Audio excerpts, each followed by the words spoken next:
বাঙালি issue নিয়ে পশ্চিমবাংলায় মুখ্যমন্ত্রীকে রাস্তায় নামতে হয়। নোট করো, মুখ্যমন্ত্রী যদি বাপের বিটি হবে, যদি এক বাপের পয়দা হবে তুমি, তাহলে ইউসুফ পাঠান তৃণমূলের ক্যান্ডিডেট বহরমপুরে তুমি করেছিলে, বহরমপুরের থেকে সাংসদ হয়ে সে আছে। সে কোনসা বাঙালি, সে বাংলার কোন প্রান্তে জন্ম, জবাব দিতে পারবে? শত্রুঘ্ন সিনহা আসানসোলের কেন্দ্রের, তোমার আসানসোল লোকসভা কেন্দ্রের তোমার মনোনীত প্রার্থী কোনসা বাঙালি? ও তো বিহারি বাবু। তাহলে শত্রুঘ্ন সিনহা আসানসোলে আমার বাংলার লোকসভা কেন্দ্রে জিতল। এগুলো কে? এগুলো কে? এগুলো কে? জবাব দিতে পারবে মুখ্যমন্ত্রী? বাঙালি অবাঙালি করছে। ফিরহাদ হাকিম মা বাঙালি, হিন্দু, বাপ অবাঙালি, জবাব দিতে পারবে? সুলতান আহমেদ প্রয়াত, তার বউ সাজেদা খাতুন বাঙালি, বাঙালি, জবাব দিতে পারবে?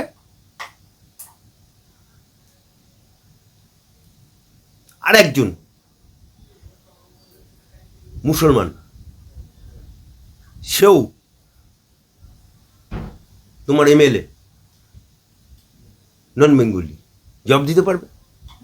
আজকে তুমি বাঙালি অবাঙালি করবে, আগে নিজে ঠিক হও, নিজের দলকে আগে ঠিক করো, বাঙালি না অবাঙালি। এগুলোকে বাদ দিয়ে যদি বাপের বিটি হও, এক্ষুনি বাদ করো, এক্ষুনি বার করে দাও শত্রুঘ্ন সিনহা, এক্ষুনি ইউসুফ পাঠানকে বার করে দাও, দিয়ে তারপরে তুমি বাঙালি অবাঙালি করতে এসো। চালুনি ছুঁচের বিচার করছে যেমন মুখ্যমন্ত্রী। ভোট আসলে তখন বাঙালি যারা অবাঙালি তাদেরকে ক্যান্ডিডেট করছে, আপনি যেটা বললেন, আর ভোট যখন চলে যাচ্ছে তখন আবার সে বাঙালি অবাঙালি ইস্যুকে নিয়ে সুর চড়াচ্ছে এবং সেখানে ইন্ধন দিচ্ছে বাংলা পক্ষের মতো কিছু যারা এই নিয়ে সুর চড়ায় বিভিন্ন জায়গায়, স্টেশনে, আরে রাস্তায়। বাঙালি অবাঙালি ইস্যু, এটা তো মমতা ব্যানার্জি মানে ইন্ধনে একটা কি বাংলা পক্ষ না কি মাকে না খায় না গায়ে দেয়, হ্যাঁ, এখনো পর্যন্ত কেউ জানে না। হ্যাঁ, তাকে মমতা ব্যানার্জির মদতপুষ্ট তৈরি প্রোডাক্ট, তো তারা এখনও এটাকে নিয়ে একটু নাড়াচাড়া দিচ্ছে। তাহলে মমতা ব্যানার্জিকে বলতে চাই, রাজাবাজার, পাট সার্কাস, কলুটালা, বেনিয়াতলা, মেটে বুরুজ, সব তো বড় বাজার, সব তো নন বেঙ্গলিতে ভর্তি। তারা ভোটার, তারা ভোটার। তোমার কাউন্সিলরগুলো নন বেঙ্গলি, বাদ দিতে পারবে? রাজাবাজারে তুলে দিতে পারবে? বড় বাজারে নন বেঙ্গলিতে তুলে দিতে পারবে? নিউ মার্কেটে যারা দোকান করে বসে আছে টুপি পরে, তুলে দিতে পারবে? রাজাবাজারে মাথায় টুপি পরে বসে আছে, রাস্তায় দোকান করে, তুলে দিতে পারবে? রাজাবাজারের বাসিন্দাগুলোকে তুলে দিতে পারবে? পাট সার্কাসে, কলুটালাতে, নাখোদা মসজিদে, সব তো নন বেঙ্গলি। হ্যাঁ, আজকে তুমি বাঙালি আর নন বেঙ্গলি তুমি রাস্তায় হাঁটবে? নির্লজ্জ, বেহা, এখন বাঙালি আর অবাঙালির সুশ্রুরি দিতে হচ্ছে। লজ্জা করে না? বাংলার বাইরে বাঙালি ছেলেরা খেতে যায়, এখানে চাকরি পাচ্ছে না, বাকরি পাচ্ছে না, ব্যবসা পাচ্ছে না, তারা বিদেশে গিয়ে, তোমার বাংলায় ভাত নেই বলে, বাংলায় রুটি নেই বলে, বাংলায় কোনো কর্মসংস্থান নেই বলে তারা বিদেশে গিয়ে মোদির রাজত্বে গিয়ে করে কমে খাচ্ছে। আজকে সেটাকে তুমি ইস্যুকে খাড়া করছো, তাহলে তুমি নন বেঙ্গলি, কলুটালা, রাজাবাজার, বেনিয়াতলা, নিউ মার্কেট, বড় বাজার, যত নন বেঙ্গলি আছে আগে ঘাট ধরে বার করো, তারপরে তুমি মিছিলে হাঁটবে। আর ওই যে কি বাংলা পক্ষ কি আছে না, ওই বাংলা পক্ষ মার যেদিন খাবে না চামড়া গরম করে দেবে। হিন্দু মুসলমান আর বাঙালি অবাঙালি মার তো খায়নি, সরকারের মদতে আছে বলে। মার যখন খাবে বাঁচাও সাধবো বলেও বাঁচতে পারবে না। ভোটের সময় আমরা দেখেছি যে প্রধানমন্ত্রী বা স্বরাষ্ট্রমন্ত্রী তারা যখন ভোট প্রচারে আসে, তখন এখানকার তৃণমূল নেতারা বলে পরিযায়ী বাকি পরিযায়ী মতন আসছে, বাংলায় এসে হিন্দিতে বক্তব্য দিচ্ছে। তারা তো দেশের প্রধানমন্ত্রী, তারা সর্বত্র যাবে। এই ইস্যুটাই কি আবার এই বাঙালি অবাঙালি ইস্যুতে যখন মুখ্যমন্ত্রী এরকম পথে নামছে, ভোট যত এগিয়ে আসে, তখনই কি এই ইস্যুটাকে আরো বেশি জোরদার করার জন্য এরকম করছেন? ইউসুফ পাঠান কিসে কথা বলে? ইউসুফ পাঠান কিসে কথা বলে? মমতা বাবু, মমতা খালা, বিহারি বাবু, সত্যেন্দ্র সিনহা কিসে কথা বলে? হ্যাঁ, বাংলায় কথা বলে? হ্যাঁ, তোমার শাহরুখ খান তোমার কাছে এসছিল, বেঙ্গল কি একটা উপাধি দিয়েছিলে, সে কিসে কথা বলে? বাংলায় কথা বলে? হ্যাঁ, তুমি তো দিল্লিতে গিয়ে মাঝে মধ্যে ভাষণ দাও, কিসে কথা বলো? তোমার মতো তো হিন্দি, তুমি তো মাঝে মধ্যে হিন্দি মানে হিন্দি এলাকায় অর্থাৎ নন বেঙ্গলি এলাকায়, এই মেটে বুরুজে, এই গার্ডেন রিচে, এই সমস্ত জায়গায় মসজিদে ভোটের সময় গেছিলে, মসজিদে ঢুকে গিয়ে তো তুমি তো হিন্দিতে কথা বলছিলে। कैसा है बुबू, कैसा है मम्मी, कैसा है डैडी, আম্মা জানেরা कैसा है, এই ভাষাগুলো কোথাকার? বাঙালি ভাষা নাকি? এগুলো তো উর্দু ভাষা, হিন্দি ভাষা। লজ্জা করে না বেহাদ নির্লজ্জ দোকান কাটা মুখ্যমন্ত্রী। চাকরি প্রার্থীরা আবার পথে নামলেন, তারা বারবার পথে নামছেন, নবান্ন অভিযান করেছিলেন গতকালই। সেখানে আমরা দেখলাম যে অনেক মাইনরিটি সেল থেকে অনেকে এসেছে, মানে মুসলমান সম্প্রদায়ের মানুষেরা। তাদের কাছে আমরা প্রশ্ন করেছিলাম যে আপনারা কেন পথে নামছেন যদি মুখ্যমন্ত্রী আপনাদের উন্নয়ন করে থাকে? তৃণমূল সবসময় বলে যে মুসলমানদের উন্নয়ন করেছে, কিন্তু তারা বললেন এ রাজ্যে মুসলমানদের সার্বিক উন্নয়ন কিছুই মুখ্যমন্ত্রী করেনি, শুধু ভাতা দিয়েছে। শুনুন, 21 সালের পর থেকে বাংলার বুকে আমার হাইকোর্টে দাঁড়িয়ে মিডিয়ার সামনে মুসলমানদের এই মমতা ব্যানার্জি উপকার করতে পারেনি, করতে পারবে না, এটা চ্যালেঞ্জ করে আমি বলেছিলাম। কারণ মমতা ব্যানার্জি সাচার কমিটির রিপোর্ট বামফ্রন্টের আমলে মুসলমানদেরকে দেখিয়েছিল, দেখো বাংলার বুকে মুসলমানদের চাকরি নেই 0.5%, 1.5%। এবং মুসলমানদেরকে বলেছিল, মায়েরা, বুবুরা, খালারা, আপারা, আম্মা জানেরা, আপনারা যদি আমাকে ভোট দেন আর যদি আমি ক্ষমতায় আসি, তাহলে আমি 10,000 মাদ্রাসা করে দেবো এবং মুসলমানদেরকে আর বাইরে যেতে হবে না, এখানে আমি কর্মসংস্থান করে দেবো। কোথায় গেল মমতা বাবু? কোথায় গেল? আজকে সেই মুসলমানদেরকে তুমি লেঠেল বাহিনী বানিয়েছো, আজকে সেই মুসলমানদেরকে তুমি বোমারও বানিয়ে দিয়েছো, আজকে সেই মুসলমানদেরকে মরছে মুসলমান, মারছে মুসলমান, জেল খাচ্ছে মুসলমান, জিতছে মুসলমান, ডিম খাচ্ছে মমতা ব্যানার্জি। তাই আজকে মুসলমানরা দেয়ালে পিঠ ঠিকে গেছে, বাইরে যাচ্ছে, সেখানে গিয়ে তারা খাচ্ছে হচ্ছে, বাইরে যাচ্ছে, বাংলায় কথা বললে তাদেরকে হেনস্থা হতে হচ্ছে।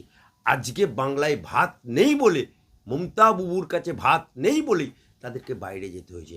আর বাংলার বুকে আপনি শুধু জেলখানাগুলো দেখুন, প্রেসিডেন্সি, কলকাতার প্রেসিডেন্সি জেল থেকে শুরু করে যত জেলখানা আছে 80% মুসলমান।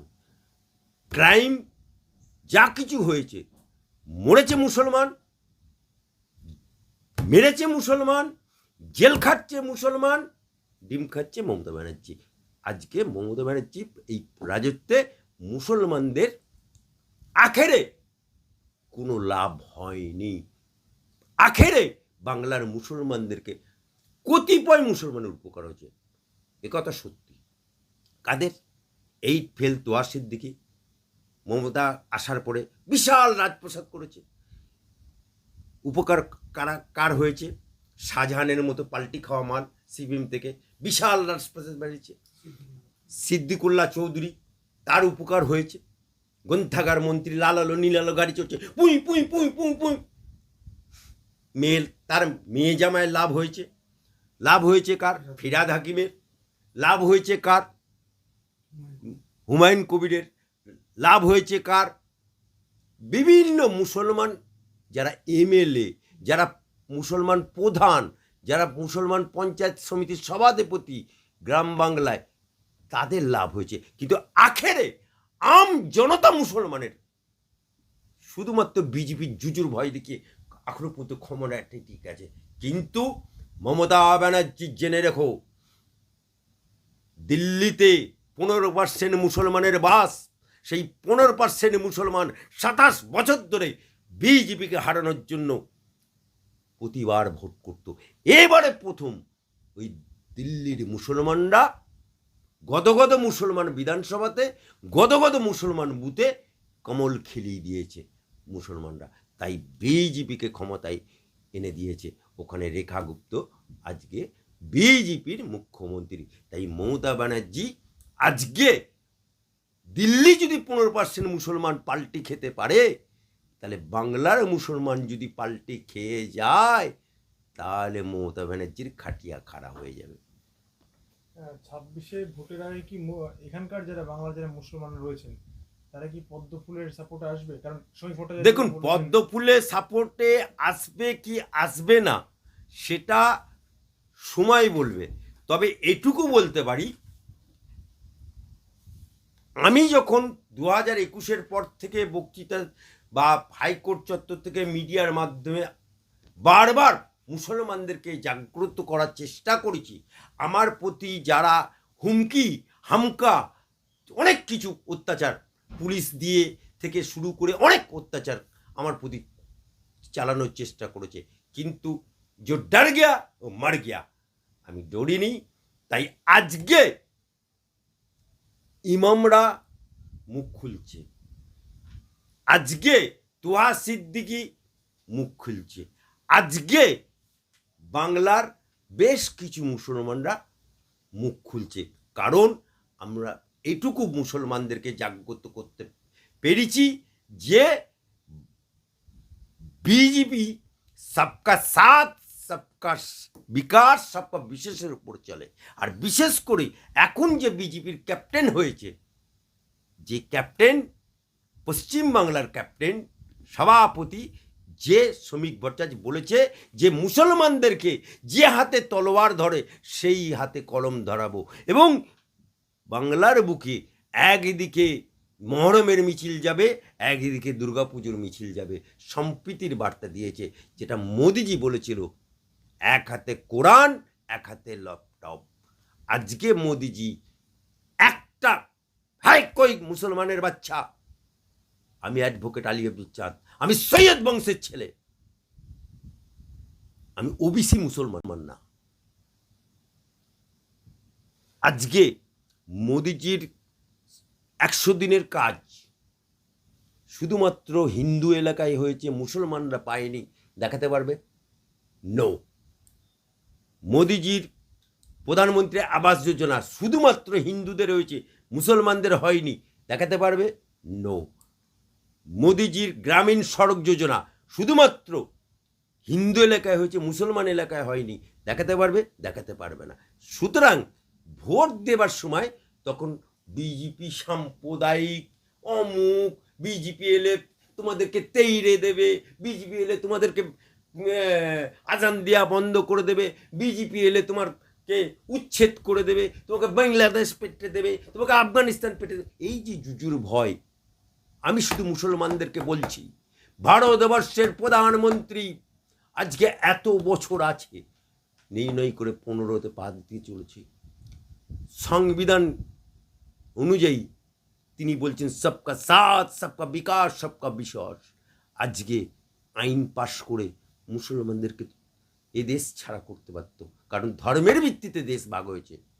কই একটা মুসলমান, ভারতীয় মুসলমান বলতে পারবে যে আমাকে তাড়িয়ে দিয়েছে ভারতবর্ষের থেকে, আমার মসজিদে আজান দিতে দেয়নি, আমার মসজিদে কোরআন পড়তে দেয়নি, আজকে হাই কোনো মুসলমানের বাচ্চা ভারতীয়, কারণ এই বিজেপি সরকারটার পেছনে রয়েছে সঙ্গ।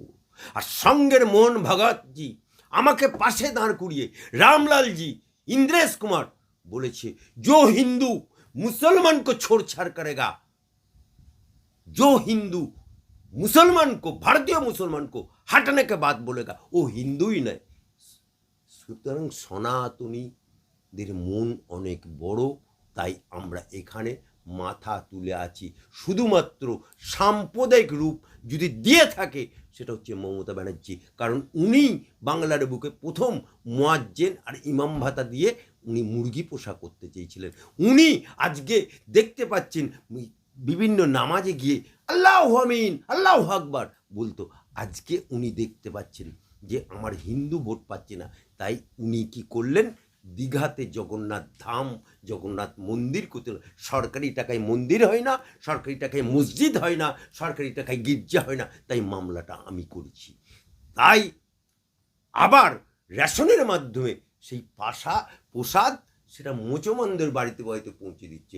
সেই প্রসাদের সাথে একটা করে মন্দিরের ছবি আছে, সেই ছবিটা কি কোনো মুসলমান বাড়িতে রাখবে?